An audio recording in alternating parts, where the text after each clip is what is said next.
봉독해 드리겠습니다. 욥이 자신을 의인으로 여김으로 그 세 사람이 말을 그치니 람 종족 부스 사람 바라겔의 아들 엘리후가 화를 내니 그가 욥에게 화를 내면 욥이 하나님보다 자기가 의롭다 하며 또 세 친구에게 화를 내면 그들이 능히 대답하지 못하면서도 욥을 정죄함이라. 엘리후는 그들의 나이가 자기보다 여러 해 위이므로 욥에게 말하기를 참고 있다가 세 사람의 입에 대답이 없음을 보고 화를 내니라. 부스 사람 바라겔의 아들 엘리후가 대답하여 이르되 나는 연소하고 당신들은 연로함으로 뒷전에서 나의 의견을 감히 내놓지 못하였노라. 내가 말하기를 나이가 많은 자가 말할 것이요 연륜이 많은 자가 지혜를 가르칠 것이라 하였노라. 그러나 사람의 속에는 영이 있고 전능자의 숨결이 사람에게 깨달음을 주시나니 어른이라고 지혜롭거나 노인이라고 정의를 깨닫는 것이 아니니라. 그러므로 내가 말하노니 내 말을 들으라. 나도 내 의견을 말하리라. 보라 나는 당신들의 말을 기다렸노라. 당신들의 슬기와 당신들의 말에 귀 기울이고 있었노라. 내가 자세히 들은즉 당신들 가운데 욥을 꺾어 그의 말에 대답하는 자가 없도다. 당신들이 말하기를 우리가 진상을 파악했으나 그를 추궁할 자는 하나님이시여 사람이 아니라 하지 말지니라. 그가 내게 자기 이론을 제기하지 아니하였으니 나도 당신들의 이론으로 그에게 대답하지 아니하리라. 그들이 놀라서 다시 대답하지 못하니 할 말이 없음이었더라. 당신들이 말없이 가만히 서서 다시 대답하지 아니한즉 내가 어찌 더 기다리랴. 나는 내 본분대로 대답하고 나도 내 의견을 보이리라. 내 속에는 말이 가득하니 내 영이 나를 압박함이니라. 보라 내 배는 봉한 포도주통 같고 터지게 된 새 가죽 부대 같구나. 내가 말을 하여야 시원할 것이라. 내 입을 열어 대답하리라. 나는 결코 사람의 낯을 보지 아니하며 사람에게 영광을 돌리지 아니하리니 이는 아첨할 줄을 알지 못함이라. 만일 그리하면 나를 지으신 이가 속히 나를 데려가시리로다. 아멘. 오늘 주제는 엘리후는 그동안 참았던 말과 또 분노를 쏟아놓으면서 어떻게 보면 마지막으로 논쟁에 끼어듭니다. 그러나 사랑은 오래 참는 것입니다. 보통 이제 목사가 되려고 신학교를 이제 다니기 시작하는데 처음에는 교회 어른들이 가진 신앙이 어떤 여러 문제점이 있는 것들이 이제 막 눈에 보이기 시작합니다. 왜냐하면 신학 공부 조금 하고 이제는 뭐 조금 알게 됐고 또 열정은 있는데 그 열정이 성숙한 열정이 아니고 설익은 열정이기 때문에 교회 생활하는 사람들을 막 판단하고 비난하기가 쉽습니다. 미숙한 거죠. 엘리후가 그런 사람이었습니다. 패기와 열정은 넘쳤지만 사랑은 없었습니다. 엘리후가 볼 때는 어떤 이는 불의하고 어떤 이는 영성이 부족하고 어떤 이는 어리석어 보였습니다. 그의 말과 행동을 사랑에 관한 고린도전서 13장의 말씀으로 한번 살펴보면 엘리후는 욥이 하나님보다 자신을 의롭게 여긴다면서 화를 냅니다.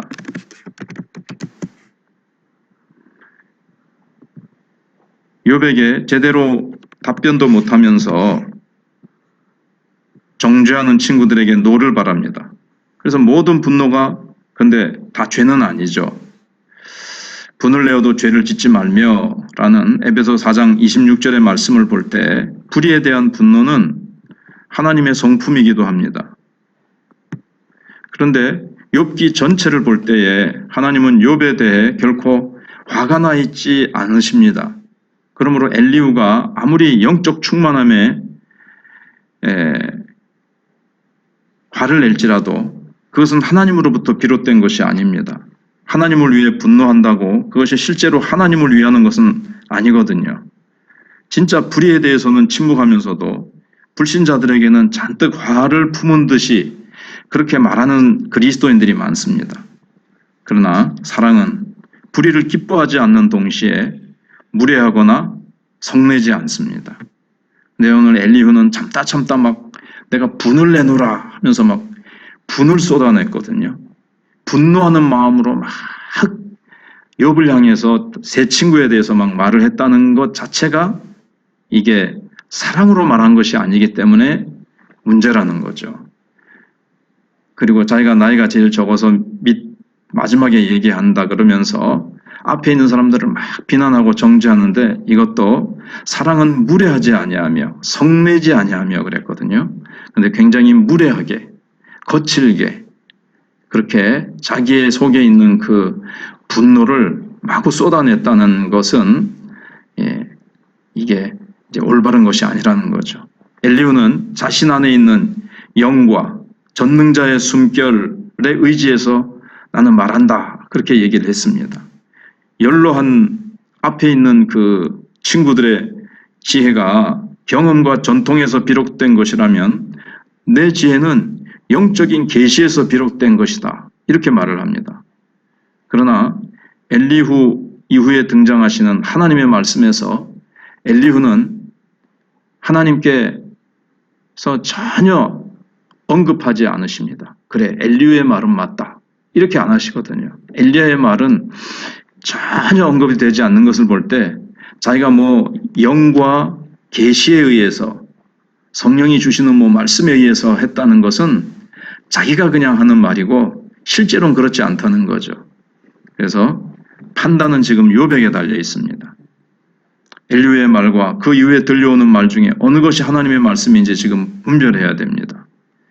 이제 엘리후의 말이 끝나면 이제 하나님의 말씀이 들려오게 되는데 오늘날도 많은 사람들이 내가 계시 받았다.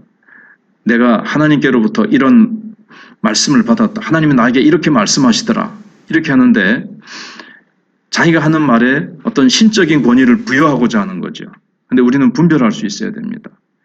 누군가 내가 이 말은 영적인 말이다. 하지만 정말 영적인 말인지 그건 성경하고 대조해 봐야 됩니다. 내가 하는 행동은 성경적이다.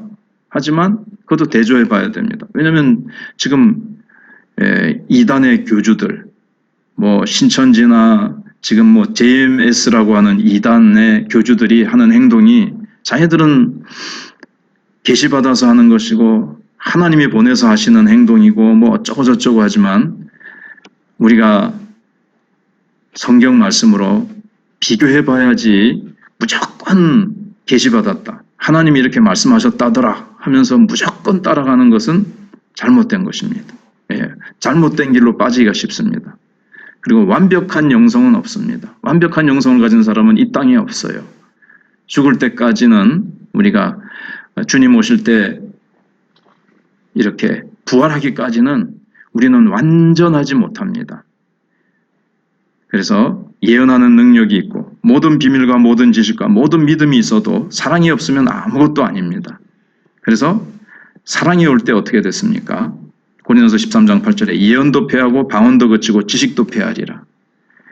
지금 기도원 같은 데 가보거나 지금 다른 어떤 신앙의 부류에 가보면 예언을 그렇게 사모하고 예언한다고 그렇게 난리인데 사랑이 결국 완성될 때 마지막 날에는 예언도 패하고 그래서 예언이 늘 무시하는 것이 아니라 예언을 가장 중요시 여기면 그것보다 성경은 사랑을 제일 여긴다는 거죠. 그러니까 사랑 없이 아무리 예언을 많이 해도 천사의 말을 해도 방언을 아무리 많이 해도 사랑 없이 하면 아무 소용이 없다고 말씀하고 있습니다. 그래서 욥의 친구들의 말을 마친 후에 엘리후가 이제 말하기 시작합니다. 엘리후는 자신 안에 할 말이 가득하다고 그랬습니다.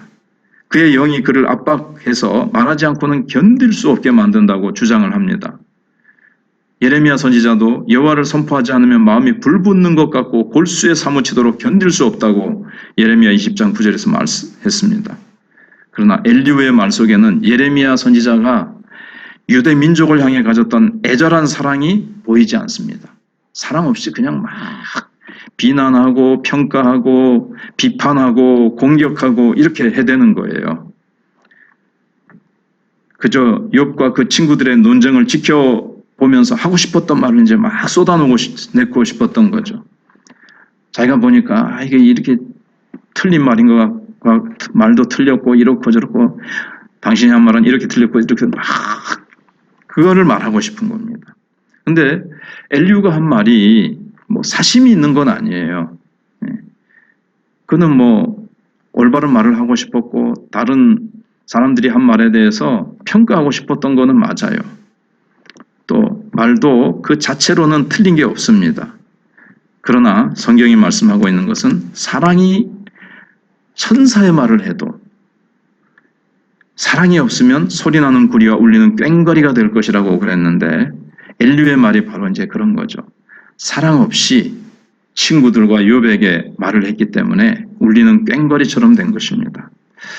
우리도 내 안에 참지 못하고 막 쏟아내고 싶은 것이 있습니다. 여러 사람하고 얘기하다 보면 저거 아닌데 저거 아닌데 그래서 내가 막 얘기를 막 하는데 사랑 없이 말을 한다면 소용이 없다는 거죠. 그냥 그 자체를 비판하고 싶어서 네 틀렸다. 네 알고 있는 거 그 수준이 그거밖에 안 되나? 진짜 내가 한번 내 실력 보여줄까?